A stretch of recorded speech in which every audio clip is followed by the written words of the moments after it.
Hey, you guys. So I want to teach you some things that when you do a Morse fall code, it's going to ask you about your patient. And these things are going to be determinants as to whether your patient is at risk for a fall. So for Morse fall code, usually a score of 55 or greater is going to determine if the patient needs to be on fall precautions. That means like the yellow socks, the armband, the alarm on the bed, the magnet that goes on the door, and then educating the patients about preventing falls, of course.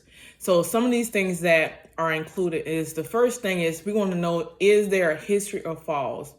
Typically, we want to know, okay, has this patient fallen within the last 3 months? That is like the saying that we say as a nurse. Patient comes in, admitted to the floor. You ask the patient, have you fallen in the last 3 months? Either they say yes or no. The second thing we want to know is, do they have a secondary diagnosis? Do they have another diagnosis that could cause them to fall? For instance, let's just say they have an altered mental status. They don't know, why they're in the hospital. They're confused. Maybe they're on some medication. Maybe they just got out of surgery. So that could make them at risk for a fall. The third thing would be, are they on IV? Do they have any IVs or are they on heparin? Because, heparin and IVs, if a patient got an IV in their arm, they're going to want to try to get up. They may trip over the IV pole. They may trip over their IV line, and that could cause them to fall.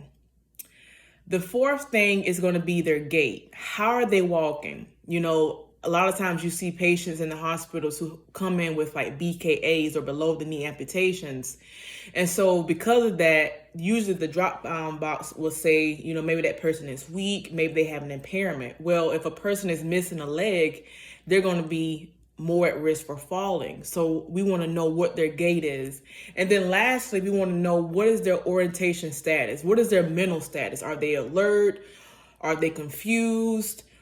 What are the patient like? If the patient is confused and we're telling them, don't get out of bed, please, or don't do this, please, but the patient don't understand, maybe because they have dementia or Alzheimer's disease, then they're going to be more at risk for a fall. So these are the factors that determine if a patient would need to be a fall risk patient. All right, you guys.